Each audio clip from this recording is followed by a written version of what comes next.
तो आज हम लोग ग्रीक दर्शन के बारे में पढ़ेंगे। तो सबसे पहले जब हम ग्रीक दर्शन की बात करते हैं तो जो ग्रीक दार्शनिक सब एक माइलेशियन मत आया। सबसे पहले उन लोगों ने सबसे पहले जड़ चेतन के बारे में अध्ययन किया, फिर धीरे धीरे उन्होंने आत्म चेतन के बारे में भी अध्ययन किया। तो सबसे पहला जो आता है प्री सोक्रेटिस से पहले, वो माइलेशियन मत आता है। और माइलेशियन मत के अंदर 3 लोग आते हैं। एक तो थेलीज है, दूसरा एनेक्सिमेंडर है, एनेक्सिमेनीज है। मतलब वो एक दूसरे के शिष्य हैं। थेलीज के शिष्य एनेक्सिमेंडर, फिर एनेक्सिमेनीज, ऐसे करके तीनों हैं। तो ये माइलेशियन मत को मानते हैं। तो उसमें सबसे पहले हम थेलीज को पढ़ेंगे। थेलीस, थेल्स, दो जो भी कह सकते हैं, तो उनको पढ़ेंगे। सबसे स्टार्टिंग इन्होंने यहीं से हुआ था, थेल्स से। तो ये इनके बारे में थोड़ा सा देखते हैं। ये जो थेल्स थे, इनको यूनानी दर्शन का मतलब सबसे पहला दार्शनिक माना जाता है, प्रथम यूनानी दार्शनिक माना जाता है। सबसे पहले इन्होंने पाश्चात्य जगत में दर्शन शास्त्र का, ये ग्रीक इसका दर्शन का शुरुआत इन्हीं से हुआ। और इनको सप्त ऋषियों में से एक माना जाता है। यहां तक कहा जाता है कि 7 बुद्धिमानों में से एक इनकी गिनती होती है, एक में, कि 7 बुद्धिमानों में से एक। और सबसे पहला जो सूर्य ग्रहण की भविष्यवाणी का भी श्रेय इन्हीं को जाता है, कि इन्होंने सबसे पहले सूर्य ग्रहण का भविष्यवाणी भी इन्होंने किया था, ऐसा कहा जाता है। और ये माइलेशियन संप्रदाय के, जैसा मैंने बताया, संस्थापक थे। और इनके दर्शन की 3 प्रमुख मान्यताएं थी। वो कौन कौन सी मान्यताएं थी, मुख्य उसी पे टिका हुआ था इनका। वो थी, सबसे पहला था कि समस्त वस्तुओं में देवों का प्रभाव या निवास है। और ये विश्वात्मा, और विश्वात्मा किसको कहते हैं, जल को, जल में विश्वास करते हैं। यानी ये परम तत्व जल को मानते हैं। जो पृथ्वी जल अग्नि वायु 5 तत्व हैं, उनमें से एक जल को ये अपना परम तत्व मानते हैं, विश्वात्मा मानते हैं। बोलते हैं जल के द्वारा ही ये सारी सृष्टि हुई है, वही उसी से सारा कुछ जगत, सब चीज का निर्माण वो सिर्फ और सिर्फ जल से मानते हैं, और वो परम सत्ता मानते हैं उसको। फिर ये क्या कहते हैं दूसरा, कि पृथ्वी एक समतल चक्र के समान है जो जल पर तैरती है। जब इन्होंने जल को ही मान लिया परम तत्व, इसलिए अब उसी पे इनका केंद्रित पूरा सिद्धांत है। कि कह रहे हैं कि पृथ्वी एक समतल चक्र है जो जल पे ही तैरती है। पृथ्वी को भी इन्होंने जल पे ही टांग दिया कि जल पे तैरती है। फिर तीसरा इनका क्या है, कि जल ही समस्त भौतिक वस्तुओं का कारण और समस्त प्राणी जीवन का आधार है। जैसा मैंने आपको स्टार्टिंग में बोला कि जल इनका परम तत्व है, इसलिए सारा कुछ जल के इर्द गिर्द ही इनका घूमेगा। जल को ही ये परम तत्व मानते हैं। कहते हैं कि क्यों क्यों क्यों मानते हैं परम तत्व, ये कहते हैं कि संसार में जितनी भी वस्तुएं हैं, चाहे वो ठोस हो, चाहे द्रव हो, चाहे गैस हो, सब जो होती है वो जल में जाके मिल जाती है। सबके गुण उसी में शामिल रहते हैं जल में। चाहे वो ठोस रूप में हो, ठोस रूप में वो बर्फ बन जाता है, द्रव रूप में वो पानी बन जाता है, और गैस रूप में जब हम गैस पे उसको रखते हैं, जब आप पानी बॉयल करते होंगे तो आप देखते होंगे कि बॉयल करते हुए उस जब बहुत ज्यादा बॉयल होने लगता है तो उसमें से भाप भी निकलने लगता है, और उसको ये गैस रूप कहते हैं। आवाज आ रही है मेरी? जी जी मैम जी। Okay okay. हाँ, निकल जैसा मैं बोलती जा रही थी और आवाज गायब था। तो ये इन्होंने इसको कैसे एक्सप्लेन किया, जल को क्यों मान लिया, आपको समझ आ गया होगा कि जी ये तीनों रूप, कहते हैं तीनों जो गुण है वो जल में ही शामिल है। तीनों रूप, जैसे ठोस द्रव गैस, ये तीनों उसी में शामिल है। जिसके कारण ये कहते हैं कि वो ठोस तरल गैस रूप सब धारण करता है, इसलिए जल ही परम तत्व है। और जल को ही अपना सारा कुछ मानते हैं। ये कहते हैं कि प्रकृति एक सजीव, गतिशील, क्रियात्मक एवं परिवर्तनात्मक सिद्धांत है के रूप में जानते हैं। और ये सारी चीजें जल के थ्रू ही, इस परम तत्व के थ्रू होता है, क्योंकि ये जो मेरा परम तत्व है वो सर्वत्र व्याप्त है। ये जल जो है ये सभी जगह पाया जाता है, सर्वत्र व्याप्त है। इसलिए मैंने इसको विश्व का तात्विक व्याख्या इन्होंने प्रकृतिवाद का, वैज्ञानिकवाद का, सब कुछ इन्होंने जल के थ्रू ही किया, कि जल के द्वारा ही हम इसका अध्ययन कर सकते हैं। फिर अब जो है थेलीज ने सभी जितने भी वस्तुचर थे, अचर थे, प्राणी शक्ति में, इन सबको स्वीकार किया। और इन्होंने ये भी कहा, इनका जो ज्यामिति में भी, ज्यामिति का भी जनक इनको कहा जाता है। जो थेल्स हैं या थेलीज बोलो, ये जो हैं इनको ज्यामितिक गणित का भी जनक कहा जाता है। इवन इन्होंने गणितीय भूगोल में भी बहुत ही महत्वपूर्ण योगदान दिया है। कि सबसे पहले तो इन्होंने ये किया कि मिस्र के ज्यामिति से सारे लोग को परिचय कराया कि क्या है, और इसी के आधार पर इन्होंने सबसे पहले दो स्थान के बीच की दूरी को नापा। इन्होंने ज्यामिति के माध्यम से ही इन्होंने दो स्थान के बीच की दूरी को सबसे पहले नापा था। और इसी के थ्रू इन्होंने नील नदी की उत्पत्ति कैसे हुई, कटाव कैसे हुआ, डेल्टा प्रदेश का इसका विवरण, ये सारा चीज इन्होंने, मतलब इसका इन्होंने एक्सप्लेनेशन किया था कि पृथ्वी की आकृति गुंबदाकार बताया, कहा कि ब्रह्मांड के बीच में बताई जाती है। तो ये सारी चीजें जो भूगोल में हमको नहीं जाना है। तो कुल मिला के जो हमारा कंक्लूजन है वो ये है कि इन्होंने, मतलब जो थेलीज हैं वो क्या है, वो मानते हैं कि सिर्फ और सिर्फ जो क्या कहते हैं जल है वही परम तत्व है, और उसी के द्वारा हमारे विश्व का, इस सृष्टि का, इस जगत का निर्माण हुआ है, उसके अलावा किसी चीज से नहीं। अब जो दूसरे हम पढ़ेंगे, दूसरे हैं एनेक्सीमेंडर। एनेक्सीमेंडर थेलीज के शिष्य थे और उनके विचारों से प्रभावित थे। थोड़ा सा इन्होंने उसमें चेंज किया, क्योंकि उन्होंने जल को माना और ये बोलते कि अनंत है, जल को हम नहीं मान सकते। ये कहते हैं, जो इनका सबसे एक बुक था ऑन नेचर, नेचर पे, प्रकृति पर इनका एक निबंध था, और उसमें इसके कुछ अंश प्राप्त होते हैं। और ये कहते हैं कि जल को ही हम केवल भौतिक द्रव्य नहीं मान सकते, परम तत्व तो अनंत होना चाहिए। ऐसा होना चाहिए जो इन महाभूतों से भी ऊपर हो, इन पंच महाभूतों से भी ऊपर होना चाहिए। इसको हम किसी एक को पांच महाभूतों से कहते हैं कि क्षितिजल पावक गगन पंच, तो जो पांच तत्वों से हमारा शरीर का निर्माण हुआ है, हम केवल जल को मान लेंगे तो जल से हमारा तो ये अधूरा ज्ञान हमको होगा, अधूरा मतलब ये कंप्लीट संपूर्ण ज्ञान नहीं हो सकता। तो उस पे उन्होंने कहा कि नहीं, जल को हम परम तत्व नहीं मान सकते, इन पांचों भूतों से ऊपर अनंत कुछ एक है, परम तत्व है, जिसको इन्होंने अनंत शब्द यूज किया, उसको हम परम तत्व मान सकते हैं। हम इन पांचों भूतों से ऊपर मान सकते हैं, जिसको असीम इन्होंने कहा, अनंत कहा, नित्य कहा, स्वयंभू कहा, अविनाशी कहा और अपरिणामी कहा। इसको उन्होंने परम तत्व माना और बोले कि ये जो परम तत्व है ये इन सब चीजों से ऊपर है, असीम है, अनंत है, बहुत मतलब सर्वोपरि है। इसको इसमें इसकी स्थिति है, इसमें उसी में उसका लय है, स्वयं वो अपरिणामी है, स्वयं अगतिशील भी है, वो गति भी नहीं करता है।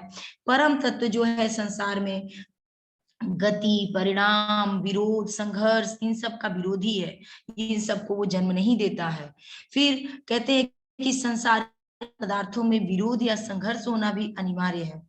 अब ये कहते हैं कि उसका, अब इन्होंने विकासवाद एक सिद्धांत को माना, और इनका जो विचार था इस पे हेराक्लिटस और हेगल का भी पढ़ा। अब एनेक्सीमेंडर जो मुख्य हैं वो विकासवाद के जनक माने जाते हैं। इन्होंने विकासवाद की थ्योरी, इनको जनक कहा जाता है, और ये कहते हैं कि सृष्टि की जो उत्पत्ति है वो उसका वास्तविक अर्थ उसका विकास है। कैसे? ये कह रहे हैं कि मछली जैसे, मछली आदि जल जंतुओं से पक्षी आदि का भी विकास होता है, पक्षी और पशु के द्वारा क्रमशः मनुष्य का विकास, मतलब मछली से और जितने जल जाती हैं उनका होता है, पक्षी और पशु पक्षी वगैरह से मनुष्य का विकास होता है, इन्होंने ये कहा। और ये कहा कि पहली बार पृथ्वी को गोल और सूर्य को पृथ्वी से कई गुना बड़ा इन्होंने एनेक्सीमेंडर ने ही बताया था, कि सबसे पहले इन्होंने इस बात को बताया था। और ये विकासवाद के समर्थक थे, विकासवाद को मानते थे कि निरंतर विकास होता है, एक असीम और परम तत्व है जिसके द्वारा हमें इन सारी तत्वों का, जगत के तत्वों के बारे में पता चलता है, और वो परम तत्व है, उसी के द्वारा हमको ज्ञान की प्राप्ति होती है। अब तीसरा एनेक्सीमेनिज है। एनेक्सीमेंडर के शिष्य थे। ये तीनों जो माइलेशियन संप्रदाय था एक दूसरे से जुड़े हुए थे, एक के विचार, सारा वो विचार को मानते थे, मगर उसमें कुछ चीजें अपना एड ऑन कर दिया तो इनकी एक थ्योरी बन गई, फिर उसमें एक इन्होंने एड ऑन किया तो उसकी एक थ्योरी बन गई। तो ये है। तो एनेक्सिमेनीज भी इनके शिष्य थे, और इन्होंने कहा इनमें वैसी कोई प्रतिभा नहीं थी गुरु जैसी, ना इसकी इनको में मौलिकता थी, कोई वैसी थी नहीं थी, लेकिन इन्होंने क्या कर लिया, आप देखिए ये भी बिल्कुल थेल्स के जैसे, इन्होंने वायु को परम तत्व मान लिया। बस यही चीजें, यही इंपॉर्टेंट है, आपको यही थोड़ी थोड़ी चीजें आपको नोट डाउन करना है कि इसमें से ऑब्जेक्टिव ही क्वेश्चन आते हैं। तो जैसे जो थेलीस थे उन्होंने किसको माना, जल को माना, और जो एनेक्सिमेंडर थे उन्होंने कहा कि परम तत्व असीम है, अनंत है, इन पंच महाभूतों से ऊपर है।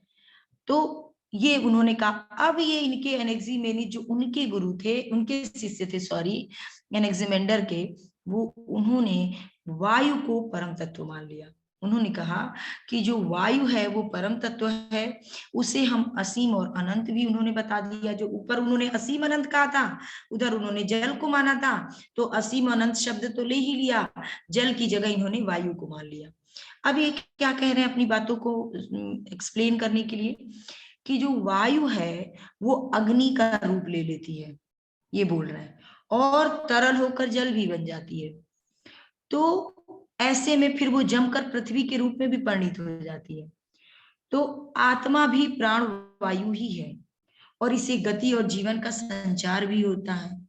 तो इस तरह से जो हमारा समस्त लोक है, समस्त संसार है, वो वायु के आधार पर टिका हुआ है। इनका ये मानना है कि जैसे उन्होंने जल का जब डेफिनेशन दिया, तो उन्होंने ये दिया कि ठोस रूप में भी है, बर्फ बन जाता है तो, और द्रव्य रूप में है जब वो पानी है, और जब वो भाप बनता है तो गैस रूप में। उसी तरह इन्होंने इसको डिफाइन किया कि जो वायु है कभी कभी वो अग्नि का रूप ले लेती है, और जब वो तरल होकर जल बन जाती है और जमकर वह पृथ्वी के रूप में परिणित हो जाती है। इसलिए सारा कुछ तो वायु के अंदर है, और आत्मा जो है हमारे अंदर, अगर आत्मा नहीं रहेगी तो उसी समय हमारा प्राण वायु खत्म हो जाएगा। हमारा जिस समय आत्मा शरीर से निकल जाता है उसी समय प्राण वायु खत्म हो जाता है, उसको शरीर घोषित कर दिया जाता है और बाहर निकाल दिया जाता है। तो कहते हैं मिट्टी है। तो वही ये कह रहे हैं कि आत्मा भी प्राण वायु है। अगर प्राण वायु नहीं होगा तो आत्मा नहीं हो सकती है, और आत्मा नहीं होगा तो उसका कुछ अर्थ ही नहीं है।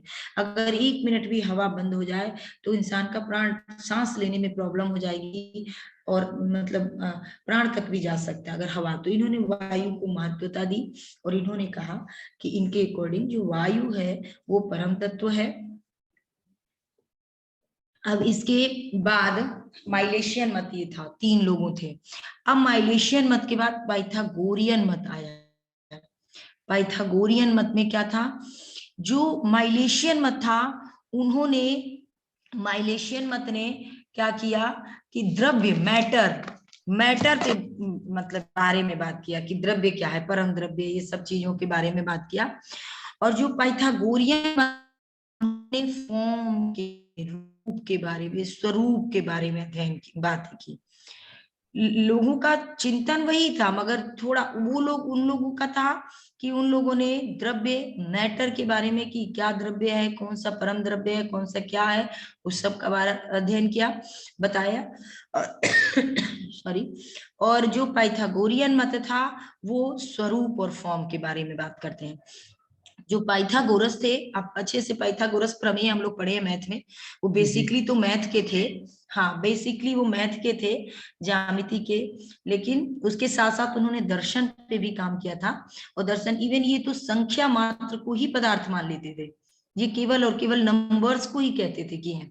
और गणित, वो गणित के संस्थापक थे, और साथ ही साथ इन्होंने रेखा गणित के द्वारा एक सिद्धांत का को जो प्रचलित किया था इन्होंने। और संख्या मात्र, इन्होंने कहा संख्या मात्र ही सब पदार्थ है, सब संख्या में ही उत्पत्ति होती है, संख्या में ही विलिप्त हो जाता है, विलीन हो जाता है। और एक चीज और कहते हैं कि संगीत को ये कहते हैं कि ये मानसिक दोष को दूर करने का साधन है। अगर आप बहुत परेशान हैं, आपके मन में कोई दुविधा चल रहा है, बेचैनी है, परेशानी है, तो कहते हैं अगर आप अपनी पसंद की संगीत सुन लेते हैं तो आपका मानसिक दोष मतलब मन में जो उथल पुथल मतलब अशांति है वो थोड़ी देर के लिए शांत हो जाती है। इसलिए ये संगीत को कहते हैं कि मानसिक जो दोष है उसको दूर करने का साधन इन्होंने बताया। और कहा कि दर्शन एक सर्वोत्तम संगीत है। वो तो मानसिक दोष को दूर करने का साधन है संगीत, और दर्शन को ये कहते हैं कि सर्वोत्तम संगीत है। यानी अगर आप दर्शन को कहते हैं कि जब मैं दर्शन को पढ़ता हूं तो मेरा जो मन जो उथल पुथल गणित और इन सबको रूल और रेगुलेशन को पढ़ पढ़ के जब मेरा दिमाग वो हो जाता है, उथल पुथल अवस्था में हो जाता है, तो ऐसे में मैं दर्शन का अध्ययन करता हूँ। और दर्शन तो संगीत से भी सर्वोत्तम है। जब मैं इसका अध्ययन करता हूँ तो मेरा माइंड एकदम फ्रेश हो जाता है, मेरे मानसिक दोष जो हैं वो दूर हो जाते हैं। और इन्होंने जो पाइथागोरस थे, स्वरूप स्वरूप इसलिए क्योंकि ये मैथ के थे। मैथ में जब तक आपका आकार वगैरह त्रिभुज है तो उसका आकार कैसा होता है, 3 भुजाओं से घिरा होता है, ये सारी चीजें जब तक उसका फॉर्म नहीं होगा तब तक ये लोग उसका अध्ययन नहीं करते हैं। तो इन्होंने फॉर्म पे बल दिया और कहा कि जो स्वरूप है वो अतीन्द्रिय है। ये शब्द इन्होंने यूज किया, स्वरूप अतीन्द्रिय है, सामान्य है और विज्ञान रूप है। इन्होंने कहा कि अभेद, समन्वय, सामंजस्य इसी के कारण संभव होते हैं। और गणित का विषय ऐसा नहीं कि गणित ही है, ये विज्ञान से भी मिलता जुलता है। जो इंद्रियों के द्वारा हमको अनुभूत होता है, यानी ज्ञान होता है कि जगत में विभिन्न पदार्थ हैं और वे सब विज्ञानों की क्षीण प्रतिकृति है। जो जगत में जितने भी हम विभिन्न पदार्थ देखते हैं वो क्या है, वो विज्ञानों की क्षीण प्रतिकृति है, इनके अकॉर्डिंग इनका मानना है। तो अब इस पे इन्होंने पाइथागोरस ने कहा कि इन्होंने एक समाज की स्थापना की और संस्था के सदस्य को इन्होंने धार्मिक और नैतिक जीवन बिताने के लिए दर्शन की चर्चा की। बोले कि दर्शन की चर्चा करो और रहस्यमय साधना ये करते थे, दर्शन की चर्चा करते थे और रहस्यमय साधना। ये क्या कहते हैं, ये पुनर्जन्म में विश्वास करते थे, आत्मा की अमरता और ईश्वर की प्रभुता को भी ये मानते थे, त्याग, तपस्या और संयम पे भी उनका विशेष ध्यान था। इसीलिए इनको दार्शनिक मान लिया गया, क्योंकि इन्होंने दर्शन, गणित के तो ये थे ही थे, लेकिन गणित के साथ साथ इन्होंने रहस्यमय साधना, आत्मा को माना, अमरता, ईश्वर की प्रभुता, त्याग, तपस्या, संयम, इन सबों पर इनका विशेष ध्यान था। और कर्मवाद में भी इनकी अटूट आस्था थी। और ये कहते कर्म और पुनर्जन्म के स्वरूप, कहते हम जैसा कर्म करेंगे वैसे हमें नेक्स्ट अगले जन्म में जब हमारा पुनर्जन्म होगा तो उसी तरह हमको फल की प्राप्ति होगी। हम जिस प्रकार पूर्व जन्म में करेंगे वैसे नहीं, जिस प्रकार हम पिछले जन्म में किए हैं या इस जन्म में हम जो कर्म करेंगे उसके अकॉर्डिंग हमें अगले जन्म में मिलेगा। तो ये इनका मानना था। और ये आगे ये कहते हैं कि मतलब जो भी हम शुभ अशुभ कर्म करेंगे उसका फल हमें भोगना पड़ेगा अगले पुनर्जन्म में, ये इस चीज को मानते हैं। और ये कहते हैं कि गुरु और शिष्य के साक्षात संपर्क को भी ये बहुत महत्व देते हैं। कहते हैं कि भव चक्र से छुटकारा एक गुरु ही दिला सकता है। मानव जीवन की सार्थकता एक गुरु के संपर्क से ही है। जब तक आपके पास कोई गुरु नहीं है आपको उचित ज्ञान नहीं प्राप्त हो सकता। तो इसलिए गुरु और शिष्य के बीच के संपर्क को भी इन्होंने बहुत ही महत्वपूर्ण बताया है कि बहुत ही महत्वपूर्ण है। और आगे ये क्या कहते हैं कि दर्शन जो है ज्ञान का प्रेम है और असली ज्ञान तटस्थ दृष्टा का ज्ञान है। ज्ञान से प्रेम असली ज्ञान है। अब उसको इन्होंने एक एग्जाम्पल के द्वारा बड़े अच्छे से समझाया। इन्होंने कहा कि कोई भी ओलंपिक खेल है वो उसमें 3 प्रकार के मनुष्य आते हैं। कैसे आते हैं 3 प्रकार के मनुष्य? प्रथम जो केवल क्रय और विक्रय करने आते हैं ओलंपिक गेम्स में, प्रथम जो होते हैं जो केवल क्रय और विक्रय करने आते हैं। दूसरा इन्होंने कहा कि वे जो खेल में भाग लेने आते हैं। तीसरा इन्होंने कहा कि वे जो देखने आते हैं, दर्शक बन के आते हैं, केवल वो दृष्टा बने होते हैं, केवल देखते हैं। तो इन तीनों को उन्होंने किस तरीके से एक्सप्लेन किया? इन्होंने कहा कि इस जो केवल क्रय विक्रय करते हैं वो क्या होते हैं, सबसे निम्न श्रेणी के माने जाते हैं। और जो गेम को खेलते हैं वो मध्यम वर्ग के अंतर्गत आते हैं, और जो केवल दृष्टा हैं वो जो है वो सर्वोत्कृष्ट होते हैं। उनको इन्होंने कहा कि सर्वोत्कृष्ट रूप होते हैं। इनको इन 3 चीजों से संबोधित किया। क्या? पहले जो होते हैं, जो क्रय विक्रय करने आते हैं, वो धन के प्रेमी होते हैं, और जो दूसरे जो खेल खेलने आते हैं वो किसके प्रेमी होते हैं? वो यश के प्रेमी होते हैं, यश के लिए खेल खेलते हैं। और तीसरा जो होते हैं, जो केवल देखने के लिए आते हैं, वो ज्ञान के प्रेमी होते हैं। वो देख के उससे ज्ञान अर्जित करने के लिए आते हैं कि किस तरह खेल रहे हैं लोग, इससे क्या उनको पता चलता है। ये सारी चीजें वो उन्होंने इनको 3 श्रेणी में दिया कि 3 तरह के लोग होते हैं, मनुष्य होते हैं। एक इस समाज, इस जगत में आते हैं जो हमेशा क्रय विक्रय में लगे रहते हैं, कहाँ से चोरी करें, कहाँ से कमाएं, कहाँ से ज्यादा धन अर्जित करें। इवन उन्हें पता है कि जन्म मरण का बंधन से हम नहीं छूट सकते, हम जैसा कर्म करेंगे उसके अकॉर्डिंग हमें फल मिलेगा। ये सब कुछ जानते हुए भी कि हम मरेंगे तो कुछ भी अपने साथ नहीं लेके जाएंगे, सब कुछ यहीं छूट जाएगा। एक रात दिन लोग चोरी, जहां जिस फील्ड में जो है, सब्जी वाला थोड़ा कम तौल देगा, दूध वाला कम तौल देगा, मतलब जो जिस फील्ड में है, जिस क्षेत्र में है, वो वहीं पे अपना मतलब चोरी करने में लगा हुआ है कि किस तरह से हम 2 रुपया 4 रुपये बचा ले, जबकि जानता है कि सारे का रिकॉर्ड उसको देना पड़ेगा, सबका हिसाब देना पड़ेगा। मगर ये दुनिया जानते हुए भी कि कितना बढ़ जाए, कितना कर लें, कितना जुटाने लगा हुआ है। तो ये उसी को ये कहते हैं कि मनुष्य 3 तरह के होते हैं। एक जो केवल धन का लोभी होता है, जो धन के लिए ही इस समाज में है, केवल धन इकट्ठा करता रहता है।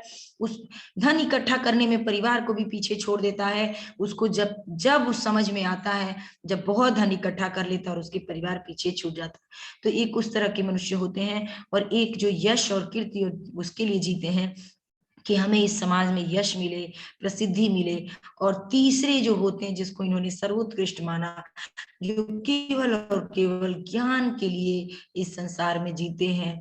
कहीं से भी, एक बच्चे से भी ज्ञान मिल जाए तो उसको उदाहरण कर लेते हैं, और वो पूरा जीवन अपना ज्ञान की प्राप्ति में बिता देते हैं। इस तरह के ज्ञानी को, इस तरह के मनुष्य को उन्होंने सर्वोत्कृष्ट धर्म मनुष्य माना। ये इनका पाइथागोरस का था। अब ये कहते हैं कि अब जो आता है, ये हमने पाइथागोरस पढ़ लिया, द्रव्य और स्वरूप की समस्या ग्रीक दर्शन में हमने कर लिया। अब उसके बाद आता है परिणाम और सत्ता की समस्या आती है। हमने माइलेशियन में द्रव्य को पढ़ लिया, द्रव्य का उन्होंने क्या क्या स्वरूप बताया। पाइथागोरियन में हमने स्वरूप के बारे में पढ़ लिया कि कैसा वो फॉर्म बताते हैं, कि 3 तरह के लोग होते हैं, उनकी कैसे ऐसे सारी चीजें क्लियर कर दी उन्होंने। अब हम देखते हैं, अब हमारे सामने क्या समस्या आती है कि उसका परिणाम बिकमिंग क्या होगा, बीइंग क्या होगा, उसका सत्ता क्या है, ये हमारे सामने समस्या आती है। तो उसमें सबसे पहले हेरेक्लाइटस आते हैं। हेरेक्लाइटस का जो विचार है ना, बोधों के क्षणिकवाद, क्षणभंगवाद, एकदम एज इट इज है, एकदम सेम वही है। हाँ, सेम है जो हेरेक्लाइटस का है, तो मिलता जुलता है। इन्होंने क्या किया, ये उनका जन्म भी गौतम बुद्ध के अंतिम दिनों में ही हुआ था। मतलब इन्होंने तभी से शुरुआत किया जब गौतम बुद्ध का अंतिम समय दिन चल रहा था, उसी समय से, और इनके दर्शन से बहुत प्रभावित थे, और सेम टू सेम उन्होंने ऐसे दर्शन का विकास किया कि, और उन्होंने ये भी कहा कि मेरा दर्शन ऐसा है कि इसे इन्हीं गिने सुयोग्य व्यक्तियों के लिए ही बनाया मैंने। मतलब ये हर कोई इसको नहीं समझ सकता। कह रहे हैं कि गधों को घास चाहिए, स्वर्ण नहीं चाहिए, ये अपनी उसमें बोलते हैं कि हमारा जो दर्शन है वो हर कोई नहीं समझ सकता, जो इने गिने मनुष्य हैं, लोग हैं, वही इसको समझ सकते हैं, उसके अलावा इसको कोई नहीं समझ सकता। तो अब क्या है इनका दर्शन, ये जो है अग्नि को परम तत्व मानते हैं। ये कहते हैं कि अग्नि या तेजस तत्व परम तत्व है, इसी से जल और पृथ्वी उत्पन्न होती है। यह तत्व ज्वलंत और गतिशील है। अग्नि और परिणाम दोनों एक ही हैं। संसार में कुछ भी नित्य नहीं है, सब अनित्य और क्षणिक है। एकदम सेम वही है, क्षणिकवाद, क्षणभंगवाद। क्षणिक है, वस्तुतः ऐसा कोई पदार्थ है ही नहीं जो गतिशील और परिणामी हो, किंतु विश्व गति है, परिणाम है, धरा है, प्रवाह है, संतान है। अब ये कहते हैं कि कोई भी व्यक्ति एक नदी में 2 बार नहा नहीं सकता, स्नान नहीं कर सकता, क्योंकि जिस पानी में प्रथम बार उसने स्नान किया था वह पानी बह गया और उसके स्थान पर दूसरा पानी आ गया। तो इसको प्रतीति समुद्रवाद भी कह सकते हैं कि जब एक का विनाश होता है, बिल्कुल विनाश होता है, तब दूसरे का उत्पत्ति होता है। ये नहीं कि थोड़ा भी अंश मात्र रह जाए, यानी एक का जब पूर्ण विनाश होता है तब उसमें दूसरे की उत्पत्ति होती है। ये है प्रतीत्य समुत्पाद, इस नियम को प्रतीत्य समुत्पाद कहा जाता है। और वही ये भी कह रहे हैं कि जहां पे हम जिस समुद्र में या जिस नदी में हम एक बार नहा लेते हैं, उस नदी में हम दोबारा उस नदी के जल में, उस नदी में तो हम नहाएंगे, उस नदी के जल में हम दोबारा नहीं स्नान कर सकते हैं, क्योंकि वो जल जो था वो बह कर चला गया और उसकी जगह पे, उसके स्थान पर दूसरा पानी आ गया। दूसरी बार स्नान हम दूसरे पानी में ही कर सकते हैं। इन्होंने अग्निशिखा का भी एग्जाम्पल दिया, ये भी बौद्धियों ने दिया हुआ है क्षणिकवाद में। अग्नि का भी इन्होंने, शिखा का भी इन्होंने कहा, अग्निशिखा भी प्रतिक्षण बदलती रहती है, कोई भी वस्तु 2 क्षण तक नहीं टिक सकती। नदी में जिस प्रकार प्रतिक्षण पानी बहता रहता है, अग्निशिखा भी की लौ भी प्रतिक्षण बदलती रहती है, अलग अलग लौ उसमें उठती रहती है। तो इस तरह से अविच्छिन्न वेग होता और एक जल समूह दूसरे जल समूह के समान नहीं होता, उसी प्रकार एक लौ दूसरे लौ के समान नहीं होती है। तो ये इन्होंने अविच्छिन्न वेग से एक के बाद तुरंत दूसरा जल समूह और दूसरा लौ आता रहता है, ये इन्होंने अविच्छिन्न वेग भी माना, जो कि बौद्धियों ने, बौद्ध दर्शन में भी माना गया है। तो ये बिल्कुल सेम उसी से रिलेटेड है।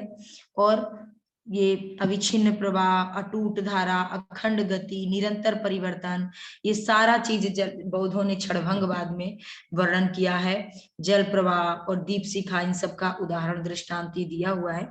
तो आपने वो पढ़ा है तो आपको एकदम क्लियर हो जाएगा, एकदम सेम। बस इन्होंने अग्नि को मान लिया है, बस एक इनका जो अलग है वो ये है कि अग्नि को परम तत्व मान लेते हैं। और इसी चीज आपका क्षणभंगवाद जो है बौद्धों का, उन्होंने भी जल दो एग्जाम्पल जो दिया है, दीपशिखा और जल प्रवाह का, नदी का ही एग्जाम्पल उन्होंने भी दिया और दीपशिखा का भी दिया। इसी चीज ये भी इन दोनों का उदाहरण देते। अब हेरेक्लाइटस जो है वो कहते हैं, इन्होंने, हेरेक्लाइटस ने संघर्ष, विरोध, निषेध, अभाव को बहुत महत्व दिए। इन सब चीजों का इन्होंने बहुत महत्व दिया, संघर्ष, विरोध, निषेध और अभाव। अब ये कहते हैं कि विरोध और निषेध का अर्थ गति या परिवर्तन है। जीवन के लिए विरोध आवश्यक है, ये मानते हैं। ये कहते हैं जैसे दुख है तो सुख है, भाव है, अभाव है, ये सारी चीज, मतलब ये कहते हैं विरोध आवश्यक है, विरोध के मानते, कहते हैं कि विरोध अगर नहीं हुआ, संघर्ष यदि नहीं हुआ, तो हम कैसे कार्य कर सकते हैं। तो जब तक निषेध नहीं होगा, अभाव नहीं होगा, तो ये कोई चीज नहीं हो सकता। तो ये कहते हैं विरोध और निषेध का अर्थ गति या परिवर्तन है। जीवन के लिए विरोध अति आवश्यक है। प्रत्येक वस्तु जो है, अगर विरोध का अभाव कर देते हैं तो मृत्यु है, मतलब खत्म हो जाता है उसका, अगर विरोध नहीं है तो। कहते हैं कि विरोध या निषेध के बिना गति या विकास नहीं संभव है। प्रत्येक वस्तु अपनी शक्ति से अपनी विरोधी वस्तु में बदलती रहती है और फिर उसको भी अपने साथ लेकर आगे चलती रहती है। ये इन्होंने इस तरह का विरोध नियम दिया। और विरोध का अर्थ इन्होंने कहा कि परिवर्तन है, परिवर्तन इन्होंने कहा। वो कह रहे आत्यांतिक विरोध तो असंभव है, एकदम पूर्ण रूप से विरोध हो ही नहीं सकता, उसमें कुछ ना कुछ अंश होगा, जैसे सुख दुख, तो आत्यांतिक विरोध नहीं है, विरोध है ये, इसमें सुख के अपोजिट दुख है, लेकिन आत्यांतिक विरोध नहीं है। सुख से ही दुख, और दुख से अगर दुख नहीं होगा तो सुख की महत्ता नहीं रहेगी। केवल सुख ही सुख रहेगा तो आप जानेंगे ही नहीं कि दुख क्या है। तो जितना सुख आपके लाइफ में महत्वपूर्ण है उतना दुख भी महत्वपूर्ण है, इनके अकॉर्डिंग, कि अगर दुख नहीं रहेगा तो आप सुख का महत्व कैसे जानेंगे, आपको पता ही नहीं चलेगा। तो ये कहते हैं। फिर अब इसको किस तरह से करते हैं, कहते हैं कि जो पक्ष है उसका विपक्ष में परिवर्तन होता है और फिर समन्वय की आवश्यकता होती है। तो विरोध तो साधन मात्र है और साध्य जो है वो समन्वय है। अब ये इसको एक उदाहरण के द्वारा समझाते हैं, दो दृष्टांत, दो उदाहरण से समझाते हैं। प्रथम कहते हैं कि जब धनुष से बाण चलाया जाता है तो चलाने वाले के दोनों हाथ विरोधी दिशा में खींचते हैं। धनुष से बाण चलाया तो दोनों विरोधी दिशा में खींचते हैं, यूं खींचते हैं, ऐसे खींचते हैं, तब आगे जाते हैं। तो कहते हैं किंतु लक्ष्य उनका एक ही है, दोनों विरोधी दिशा में है लेकिन उनका लक्ष्य एक है और वो सामने किसी चीज को मारना, और वो उसको मार देते हैं। तो ये इन्होंने एक एग्जाम्पल दिया, इसके द्वारा उन्होंने कहा कि पक्ष और विपक्ष को कैसे समन्वय स्थापित किया जाता है, दो विरोधी चीजों में कैसे समन्वय स्थापित किया जाता है, ये चीज इसके उदाहरण के द्वारा ये बताते हैं। दूसरा एग्जाम्पल ये देते हैं कि जिस प्रकार वीणा की तार भिन्न भिन्न रीति से खींचे जाते हैं, अलग अलग तार खींचे जाते हैं और विभिन्न तरह का स्वर एक ही राग उत्पन्न करता है। स्वर अलग अलग होता है, वीणा के तार के स्वर अलग अलग होते हैं लेकिन वो एक ही राग उत्पन्न करते हैं। इसी तरह अलग अलग विरोधी चीजों को भी, विरोधी होने के बाद, भिन्न भिन्न होने के बाद भी वो समन्वय एक दूसरे से समन्वित हो जाते हैं और समन्वित होकर इस तरह वो जगत की रचना करते हैं। तो ये इस समन्वय के जनक इनको कहा जाता है कि विरोध समन्वय के जनक है, यानी विरोधी चीजों को भी ये किस तरह से एक कर लेते हैं, कैसे मान लेते हैं। अब आगे ये कहा जाता है कि जो हेराक्लाइटस हैं इन्हें सापेक्षवाद और बुद्धिवाद दोनों इनमें विचार जो हैं सापेक्षवाद और बुद्धिवाद दोनों के मिलते हैं। सबसे पहले तो ये सापेक्षवाद को मानते हैं। सापेक्षवाद का इनका देखते हैं क्या कहते हैं। इनके अनुसार प्रत्येक वस्तु परिवर्तनशील है, अतः प्रत्येक वस्तु सापेक्ष है, एक दूसरे के सापेक्ष है। परिवर्तनशील है तो कैसे, सापेक्ष है। और कहते हैं कि जो क्षणिक है उसका सापेक्ष होना अनिवार्य है। समुद्र का पानी समझिएगा, यहाँ पे मछली के लिए मीठा होता है लेकिन मनुष्य के लिए वो खारा होता है। तो बोलते हैं कि कोई भी चीज किसी मनुष्य के लिए वो इंपॉर्टेंट हो सकती है तो किसी दूसरे मनुष्य के लिए वो इंपॉर्टेंट नहीं हो सकती है। तो ये चीजें हैं, अलग अलग हैं दोनों की, दोनों को ये कहते हैं कि सापेक्ष सिद्धांत के द्वारा समझाते हैं कि दोनों एक दूसरे से वो नहीं हो सकते। एक ही चीज किसी के लिए जरूरी है, किसी के लिए जरूरी नहीं है। जिस प्रकार समुद्र का पानी मछली के लिए मीठा है और मनुष्य के लिए खारा है, उसी प्रकार ये दो सापेक्ष चीजों में कैसे वो समन्वय स्थापित करते हैं वो ये बता रहे हैं। कह रहे जितने भी द्वंद्व हैं सब सापेक्ष हैं, एक दूसरे की अपेक्षा रखते हैं। उदाहरणार्थ कहते हैं कि एक और अनेक, एक से अनेक बनता है। अच्छा बुरा, गति स्थिति, जब अच्छा नहीं रहेगा तो बुरा के बारे में कैसे पता चलेगा, बुरा नहीं होगा तो अच्छा का महत्व कैसे होगा। इस तरह गति स्थिति, परिणाम सत्ता, जीवन मरण, सर्दी गर्मी आदि। जीवन जो है उसको अग्नि, सुसुप्ति जल है, पृथ्वी मृत्यु पृथ्वी है। अब इन्होंने कहा कि अग्नि जल और पृथ्वी यह अवनत मार्ग है। इसको इन्होंने कहा अवनत मार्ग है, वे ऑफ डाउन, यानी डिसेंडिंग, नीचे की तरफ। अवनत मतलब वे ऑफ डाउन है ये। और जो पृथ्वी जल और अग्नि है ये उन्नत मार्ग है, द वे ऑफ अप, उन्नत उत्तरोत्तर वाला है। तो अब ये कह रहे हैं कि अवनत मार्ग तत्व के अवरोह या तिरोभाव का मार्ग है और जो उन्नत मार्ग है आरोह यानी विकास का मार्ग है। इसीलिए इसको विकास मतवाद भी कहा जाता है और सापेक्षवाद भी इनका। हेराक्लाइटस का जो दर्शन है, सापेक्षवाद, विकासवाद, बुद्धिवाद, तीनों मिलते जुलते हैं इनके दर्शन में। तो ये है कि ये इस तरह से कहते हैं कि जो तिरोभाव और विकास, संसार में कहते हैं कि व्यवहार में ये दोनों मार्ग भिन्न भिन्न प्रतीत होते हैं, अलग अलग, किसी कहीं पे किसी का उपयोगी है, कहीं पे कोई उपयोगी है, उस तरीके से इसको मानते हैं। अब ये सापेक्षवाद और विकासवाद के बाद इनका आता है बुद्धिवाद की ओर। अब ये कहा जाता है कि ये अग्नि को मानते थे और ये कहते थे कि अग्नि जो है विशुद्ध विज्ञान स्वरूप है। अग्नि को इन्होंने परम तत्व माना और कहा कि ये विशुद्ध विज्ञान रूप है, सब कुछ इस अग्नि का ही परिणाम है और यह विश्व का सार्वभौम नियम है। यह चेतन विज्ञान है, दिक् कालातीत है, इंद्रियानुभूति जन्य ज्ञान क्षीण और मंद होता है, यह अवनत मार्ग है। मतलब ये इसको इन्होंने अग्नि को अतीन्द्रिय ज्ञान बता दिया, असीम ज्ञान बता दिया, इसीलिए इसको कहते हैं कि ये बुद्धिवाद के भी समर्थक हैं। ये विशुद्ध विज्ञान को कहते हैं कि निरंतर जलने वाली अग्नि की ज्योति है। ये विशुद्ध कहते हैं, विशुद्ध विज्ञान जो है या विशुद्ध ज्ञान है, निरंतर जलने वाली अग्नि की ज्योति है और इसका साक्षात्कार मानव जीवन का लक्ष्य है। इसका जिसने साक्षात्कार कर लिया, यही मुख्य मानव जीवन का लक्ष्य है, साक्षात करना, उस परम तत्व को जानना, उस परम ज्ञान को जान लेना, ईश्वर से साक्षात्कार है और मानव जीवन का यही गोल है, यही साक्षात्कार, ये लक्ष्य है, से साक्षात्कार करना।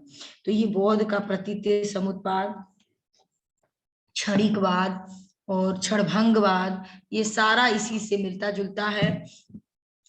उसे आपने क्लियर कर लिया।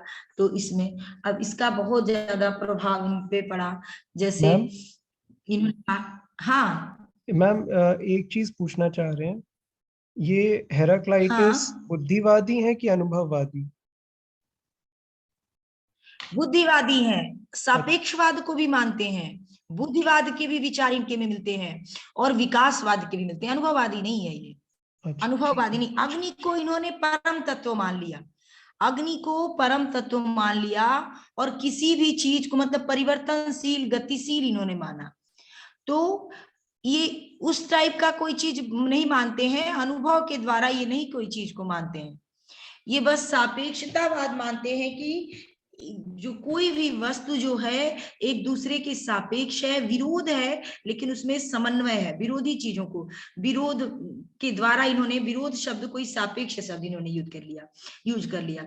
बोले कि जो एक दूसरे के विरोधी, वो विरोधी नहीं है, वे एक दूसरे के सापेक्ष हैं और उनमें समन्वय आ जाता है। दोनों को जब हम जोड़ते हैं तो समन्वय, और तभी उन्होंने बाण का कि जब हम भी तीर खींचते हैं तो दोनों अपोजिट डायरेक्शन में हम खींचते हैं और वो जाता है सामने, तो उसी प्रकार दोनों अपोजिट होने के बाद भी एक दूसरे से समन्वय है दोनों में, उसको इन्होंने सापेक्षवाद, ये बुद्धिवादी है, अनुभववादी नहीं है, ठीक है, बुद्धिवाद को मानते हैं। ठीक है, तो अब यहाँ पे आता है कि अब इनका जो क्षणिकवाद और ये सारा इनका खूब आलोचना भी हुआ, विलियम जेम्स वगैरह ने, वर्गसा ने, नीत्शे ने इन पे किया कि मतलब इस तरह से आपने हर एक चीज, अगर एक समय में एक चीज है ही नहीं तो फिर अस्तित्व कैसे चीजों का। तो इनकी खूब आलोचना हुई, क्योंकि ये किसी भी चीज को कह रहे हैं कि जो क्षण अभी है, जो चीज हुआ है वो उस थोड़ी देर, उस एक ही क्षण में वो चेंज हो जाएगा, परिवर्तन है, चेंज होता है, परिवर्तन संसार का नियम है, लेकिन इतनी तीव्र गति से होता है ये नहीं है, इतना तेजी से होता है ऐसा नहीं माना जाता, और खूब आलोचना हुआ। उसके बाद आता है जेनोफेनीज। ये जेनोफेनीज क्या थे? ये भी बुद्धिवादी थे, स्वतंत्र विचारक थे और ये ईश्वर को निराकार अंतर्यामी मानते थे। ये कहते थे कि ये जो मानव कल्पित, मानव ने जो कल्पना की है ईश्वर का, सगुण ईश्वर को जो मानते हैं, हर देवता को हर रूप में इमेजिन करके और कल्पना करके पिक्चर बना लेते और पूजा करते हैं, वैसे सगुण ईश्वर का ये खंडन करते हैं। इनका कहना है, ये इनकी एक बहुत प्रसिद्ध युक्ति है, ये आता है कंपटीशन वगैरह में, ये युक्ति लिख दिया जाता है और पूछा जाता है कि ये किसकी युक्ति है। तो इनकी सबसे प्रसिद्ध कथन क्या है? यदि बैलों, घोड़ों और शेरों के हाथ मनुष्य के समान होते और उन हाथों से वे चित्र बना सकते, तो वे क्रमशः ईश्वर को बैल, घोड़े और शेर के रूप में चित्रित करते हैं। इसका बात समझिएगा, ये क्या कहना चाह रहा है, ये मानव कल्पित, मानव निर्मित ईश्वर का विरोध करते थे। ये कहते थे कि जो मानव जिस रूप में है उसने उसी रूप में ईश्वर की परिकल्पना कर ली, हाइपोथेसिस बना ली और उसी रूप में ईश्वर की रचना कर डाला और उसकी वो पूजा करने लगा। तो बोल रहे कि अगर ऐसा होता कि मानव किसी चीज की कल्पना करता और करने के बाद उसकी रचना कर देता और तो फिर तो मानव जिस रूप में, उस रूप में ईश्वर की रचना उसने कर दी। हनुमान जी को ऐसा मान लिया, दुर्गा माँ को ऐसा मान लिया, सबको ऐसे मान लिया। तो अगर ये रियल होता, सत्य होता, तो कह रहे हैं कि अगर बैल और घोड़े और शेर जो होते, अगर उनके भी हाथ पैर होते और वो चित्र बना सकते थे, तो वो तो अपने हाथों से अगर चित्र बनाते तो ईश्वर को जो बैल होता वो बैल की आकृति दे देता, जो घोड़ा होता घोड़े की आकृति दे देता, जो शेर होता वो शेर की आकृति दे देता। लेकिन ऐसा नहीं है, इसलिए ये ईश्वर को निराकार, नित्य, अपरिणामी और अंतर्यामी मानते हैं। ये कहते हैं कि ईश्वर सब में है और सब कुछ ईश्वर में है। इनका ये मानना था कि ईश्वर सब में है और सब कुछ ईश्वर में। बस थोड़ा सा इनका ये विचार था, इनका ज्यादा नहीं था। और ये लाइन जो है ये बहुत इंपॉर्टेंट है, ये अक्सर पूछ लेता है कि किसका, किस दार्शनिक ने ये लाइन बोला था, बहुत इंपॉर्टेंट है। उसके बाद आगे की श्रेणी में आते हैं तो पार्मेनाइडीज है। पार्मेनाइडीज, इनका समय ईसा पूर्व 5वीं शताब्दी माना जाता है और प्लेटो के अनुसार इनका वार्तालाप सोक्रेटिस से हुआ था, तब इनकी अवस्था 65 वर्ष की थी, ये मानते हैं, प्लेटो बोलते हैं। उन्होंने अपनी एक कविता थी, उसमें इन्होंने लिखा था कि उस कविता में इन्होंने एक कवि, मतलब उसका मतलब क्या था कि वे स्वर्ग पहुंचते हैं और वहां एक देवी उनको सत्य का दर्शन कराती है, ऐसा इन्होंने लिखा हुआ था। तो जो पार्मेनाइडीज का दर्शन है, हेराक्लाइटस के क्षणिकवाद का तीव्र खंडन है। जो पार्मेनाइडीज का दर्शन आया वो हेराक्लाइटस का खंडन करने के लिए आया, क्षणिकवाद का। और उन्होंने कहा इनके अनुसार जो तत्व है वो सत है। जो पार्मेनाइडीज हैं वो कहते हैं कि तत्व जो है वो सत है, परिणाम या गति नहीं है। जैसा कि उन्होंने कहा था कि परिणाम और गति है। ये कहते हैं पार्मेनाइडीज कि तत्व शुद्ध सत्ता, प्योर बीइंग है। जैसा हमने आपको बोला था कि बिकमिंग और बीइंग एक समस्या आएगी, तो बिकमिंग अभी मैंने अध्ययन हम लोग ने बात कर लिया, अभी ये बीइंग है। तो ये प्योर बीइंग, शुद्ध सत्ता है और वह एक अद्वितीय, नित्य, अपरिणामी, अविनाशी और कूटस्थ है। गति या परिवर्तन तो भ्रांति है, उसको हम कैसे एक परम तत्व मान सकते हैं, कैसे कह सकते हैं, ये तो भ्रांति है, ये तो भ्रम है कि हम क्षणिक कह रहे हैं कि कोई भी एक चीज एक क्षण के लिए होती है, दूसरे क्षण वो चेंज हो जाती है, वो परिवर्तित हो जाती है। तो इसको हम कैसे मान लें, इसका वो खंडन करते हैं और वो कहते हैं कि यह व्यवहार का मार्ग है। शुद्ध जो सत्य है वो परमार्थ का मार्ग है। पार्मेनाइडीज जो है वो शुद्ध सत्य और शुद्ध चित्त को भी मानते हैं। वो कहते हैं कि वह विशुद्ध विज्ञान रूप है, उनका जो परम तत्व है, परम सत्य है, सत्य जो है वो सत्य को मानते हैं और कहते हैं सत्ता और बोध एक ही है। सत्य सदा समरस रहता है, एक सा रहता है। जो सत्य है वो सदा एक सा ही रहता है, वो चेंज, परिवर्तित नहीं होता है, कोई या विक्रिया या परिणाम भी उसमें नहीं होता है। वह निरपेक्ष, पूर्ण, स्वयंभू और नित्य है। जो गति है वो परिवर्तन या परिणाम केवल भ्रम है, उसको हम नहीं मान सकते क्योंकि वस्तुतः गति असंभव है। गति या परिवर्तन का अर्थ असत और सत, जो कि कभी असत नहीं हो सकते। सत और असत को मिलाकर असत नहीं हो सकता, ये कह रहे हैं, इसकी आलोचना कर रहे हैं। कह रहे हैं कि यदि सत्य की परिणति होती तो या तो सत्य के रूप में होगी या असत के रूप में होगी। यदि सत्य की परिणति सत्य में होगी तो यह कोई परिणति नहीं हुई, और यदि सत्य की परिणति असत में होगी तो यह असंभव है। यानी सत्य से सत्य की थोड़ी प्रवृत्ति होगी, सत्य तो सत्य ही है। सॉरी, सत्य तो सत्य रूप में है ही है, उसकी परिणति क्यों होगी? तो वही ये कह रहे हैं कि सत्य तो सत्य है, उसकी परिणति सत्य रूप में क्यों होगी? और अगर सत्य की परिणति असत में होती है तो सत्य की असत में हो ही नहीं सकती, यह असंभव है, असंभव हो जाता है। फिर ये कहते हैं कि यदि सत्य की उत्पत्ति असंभव है क्योंकि शून्य से किसी भी उत्पत्ति नहीं हो सकती, और यदि सत्य की उत्पत्ति सत्य से हो तो यह कोई उत्पत्ति नहीं होगी, क्योंकि इसकी कोई आवश्यकता ही नहीं है, क्योंकि जो वस्तु सत्य है या विद्यमान है उसको उत्पन्न करने की क्या आवश्यकता है?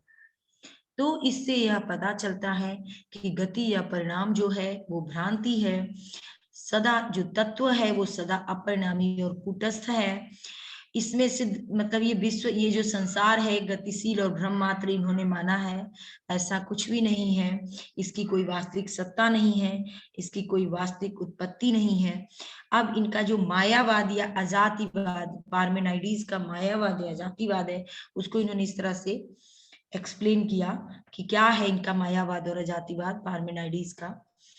तो ये कहते हैं कि सत अविभाज्य है, उनके विभाग या खंड नहीं हो सकते, वह व्यापक है, अतः परमाणुओं को सत नहीं कहा जा सकता, वे भी भ्रम मात्र हैं। परमाणु को ये सत नहीं मान रहे हैं, ये कह रहे हैं कि सत्य जो है अविभाज्य होता है, उसका विभाजन नहीं कर सकते, जबकि अगर परमाणु है उसको हम विभाजित कर सकते हैं, इसलिए जब परमाणु को हम सत्य नहीं मान सकते, वो भ्रम मात्र है वो भी।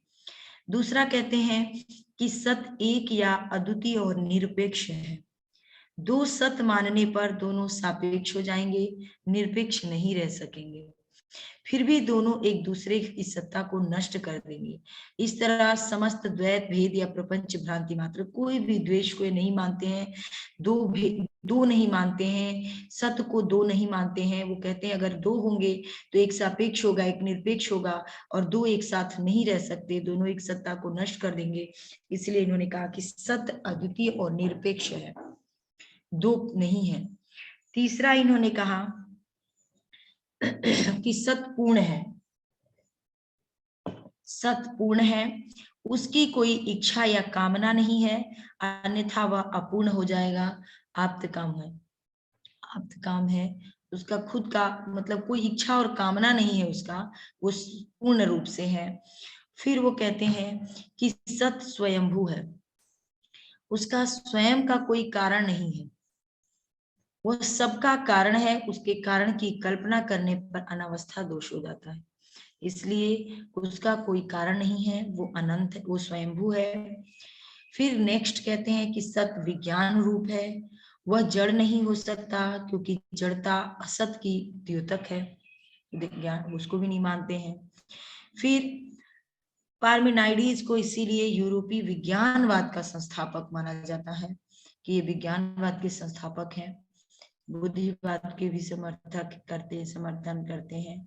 उनके अनुसार सत और चित एक ही है, सच्चित, अलग अलग दो सत्ता नहीं है, सत्य और चित एक ही है। उन्हें व्यवहार और परमार्थ का भेद भी मान्य है और वे परम अद्वैतवादी हैं। उनका विशुद्ध विज्ञान स्वरूप है। अद्वैतवादी जो शंकर के अद्वैतवाद है, जैसे उन्होंने भी ये सारा ऐसे ही बोला है कि उनका जो ब्रह्म है, सत्य की जगह उन्होंने ब्रह्म शब्द यूज किया है, और जिस तरह इन्होंने कहा सत्य अविभाज्य, उन्होंने कहा ब्रह्म अविभाज्य है, उन्होंने कहा ब्रह्म जो अद्वितीय है, उन्होंने भी कहा एक और अद्वितीय है, उन्होंने कहा कि ब्रह्म पूर्ण है। ये सारी चीजें उन्होंने सत्य की जगह ब्रह्म शब्द यूज किया है और इन्होंने ब्रह्म की जगह सत्य यूज किया है। तो इनका जो अद्वैतवाद है शंकर के अद्वैत वेदांतियों ने से बिल्कुल मिलता जुलता है। शून्यवादी बौद्ध भी, बौद्ध जो है शून्यवादी बौद्ध, वो भी, क्योंकि ये शून्य से सारी चीजों को शून्य कर मान लिया इन्होंने, तो इन दोनों इनके जो विचार हैं वो अद्वैतवादी दर्शन, अद्वैतवाद शंकराचार्य और शून्यवाद बौद्धों का उससे मिलता जुलता है। और इनका विज्ञानवाद, शून्यवाद विज्ञानवाद, ये जो उन्होंने बौद्धों ने दिया है उससे मिलता जुलता है। और बस इनका प्लेटो और एरिस्टोटल भी पार्मेनाइडीज के विज्ञानवाद से प्रभावित थे। वो कहते थे कि इन्होंने जो कही कि गति शून्य गोल द्रव्य इन्होंने माना, कोई उसमें गति नहीं है और वो गोल द्रव्य है।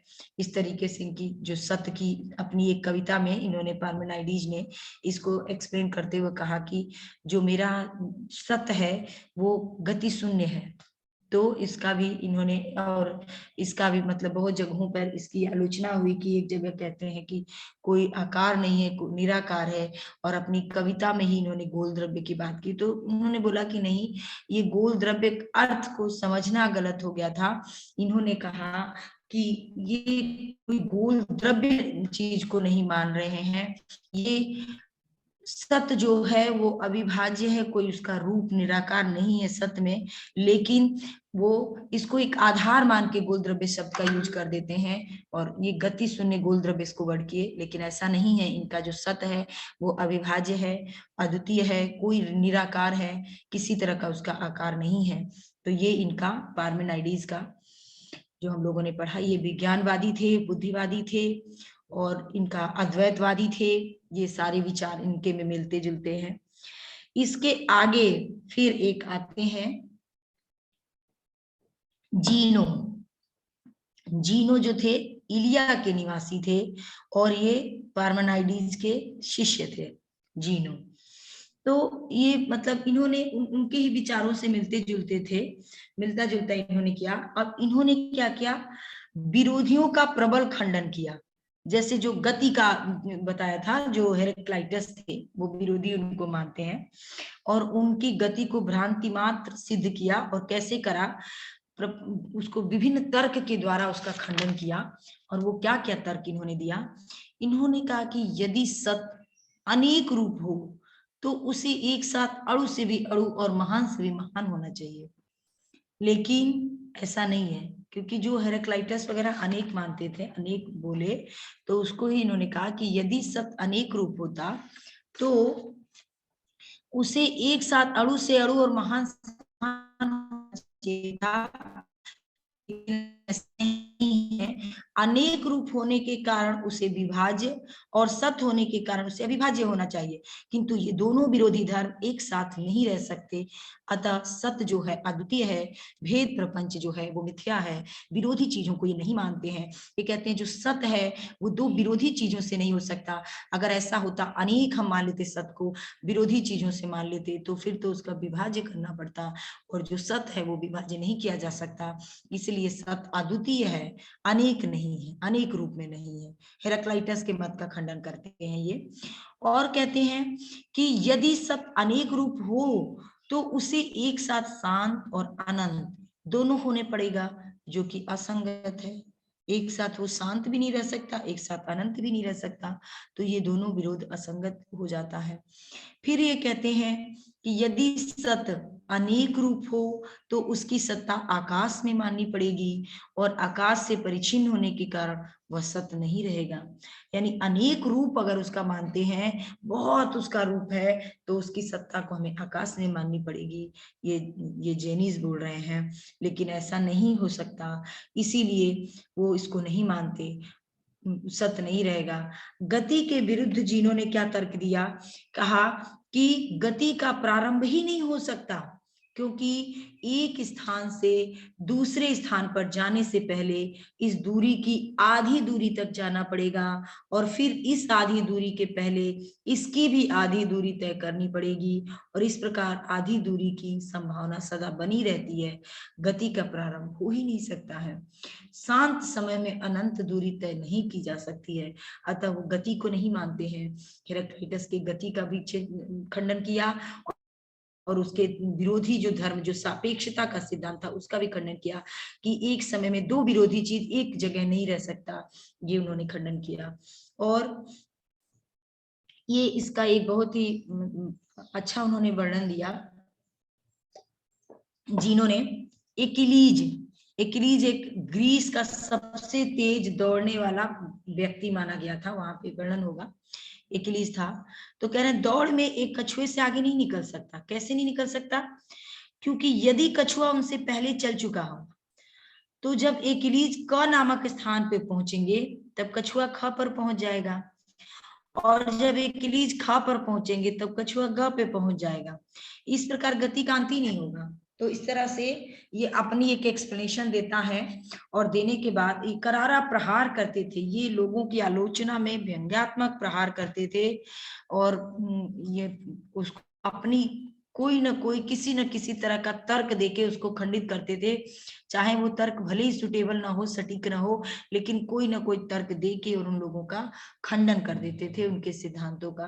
तो ये इन्होंने किस तरह से इसका एग्जाम्पल दिया और कहा कि इस तरह से नहीं हो सकता, वेग से उड़ता हुआ तीर भी वस्तुतः स्थिर है, क्योंकि गति का आरंभ नहीं हो सकता। ये ऐसा मान रहे हैं, कह रहे हैं कि गति का ना आरंभ है, ना मध्य है, ना अंत है, इसलिए गति केवल भ्रांति है, भ्रांति को ये मानते हैं। तो ये हमारे सारी इंपॉर्टेंट सारी चीजें हम लोगों ने पढ़ लिया। एक आध और है, मेलिसस है। तो मेलिसस भी पार्मेनाइडीज के सिद्धांत का ही प्रतिपादन करते हैं, मतलब इनका कुछ अलग नहीं है। जो पार्मेनाइडीज ने किया था, सत्य शब्द का वर्णन किया था, सत्य को माना कि किस तरह से इन्होंने सत्ता को मान के किस तरह से शून्य आकाश का खंडन करके सत्य को अनंत विज्ञान के रूप में प्रतिष्ठित किया। तो ये है पार्मेनाइडीज के सिद्धांत से मिलता जुलता सेम मेलिसस का सिद्धांत है, एकदम इज इट इज है, इसलिए इसको पढ़ने का कोई वो नहीं है।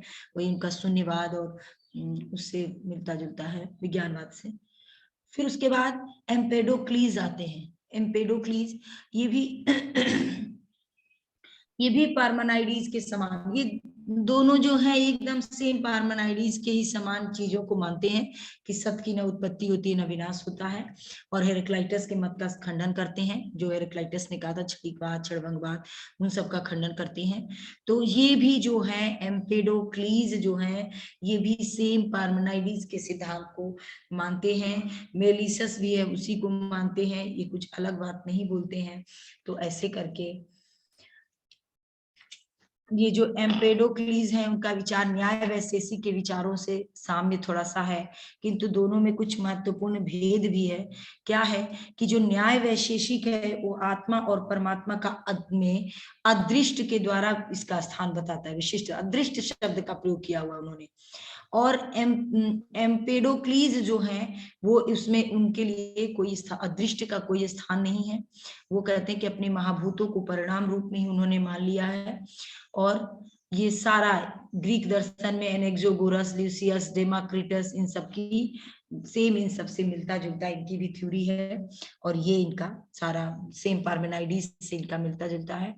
एक आखिरी के बचते हैं एनेक्सोगोरस। अब एनेक्सोगोरस भी सत्य, वही सेम चीज, सत्य को नित्य, अविकारी, उत्पत्ति विनाश रहित मानते हैं। ये भी पार्मेनाइडीज और एम्पेडोक्लीज से सहमत है।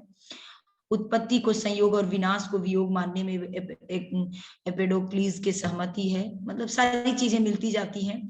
और ये कहते हैं कि 4 महाभूत मौलिक तत्व हैं, मौलिक तत्वों के संयोग से ये बने हुए हैं, 4 माने हैं। और ये मौलिक तत्व जो हैं वो अनंत हैं, अनंत शब्द का प्रयोग करते हैं। और एनेक्सोगोरस ने तो इसको बीज, सीड शब्द का नाम दिया, और बोले जो अनंत है, इन्होंने अनंत शब्द यूज किया, बोले कि अनंत शब्द है, और बीज उसको बोला, और बोला कि ये बीज जो है अपने मौलिक रूप में विश्व भर में व्याप्त रहते हैं, और उनमें सहसा वेग से गति उत्पन्न हुई, जिसके कारण समान बीज परस्पर आकर्षित होकर एक दूसरे से मिलते चले गए, और इस प्रकार सृष्टि का निर्माण हो गया। तो सेम पार्मेनाइडीज का एजेटिस सारी चीजों को इन्होंने माना, तो लेकिन इन्होंने एक चीज अलग अपनी मानी, कि इन्होंने कहा कि मौलिक तत्वों से नहीं, जो मौलिक तत्व है वो अनंत है, और अनंत शब्द को इन्होंने बीज सीड्स जो होते हैं उससे तुलना किया, और बोला कि विश्व भर में ये जो सीड्स हैं वो बिखरे हुए हैं, व्याप्त हैं, और जब सहसा वेग होती है तो गति उत्पन्न होता है, और इसके कारण बीज परस्पर आकर्षित होकर एक दूसरे से मिलने चले जाते हैं, और इसी तरह सृष्टि का निर्माण हो जाता है। तो ये हमारा सारा जो सुकरात से पहले के जितने भी हमारे जो ग्रीक दार्शनिक थे उन पे हम लोगों ने विचार किया, अध्ययन किया। ये सारे थे शॉर्ट में, मेन पॉइंट्स यही थे कि क्या क्या है। और इसके बाद सोक्रेटिस वाला संप्रदाय स्टार्ट होता है जिसमें सुकरात है। तो ये इम्पोर्टेंट। तो आपने जी मेन चीजें समझ लिया कि किसने क्या क्या किया है। अब इसमें आपको कहीं कुछ डाउट हो तो आप पूछ सकते हैं। नहीं मैम, डाउट नहीं है, क्लियर। सब रिवाइज हो गया और अच्छे से हम्म सबके जो आपने हम्म मेन पॉइंट बताए वो लिख लिए हैं। ठीक है। ठीक है, तो आगे आपको कहीं भी अभी कोई प्रॉब्लम होगा तो आप ऐसे भी पूछ सकते हो, पढ़ सकते हो, कोई प्रॉब्लम नहीं है। और बाद में भी ऐसा नहीं है, जब आप हम फ्री हो, जब आप फ्री हो तो कभी भी आप पूछ के क्लास ले सकते हैं। अगर आप सुकरात, प्लेटो और अरस्तु वगैरह इन सब का भी थोड़ा सा वो देना होगा तो इसको थोड़ा जी सा मैं करवा दूंगी। जी मैम।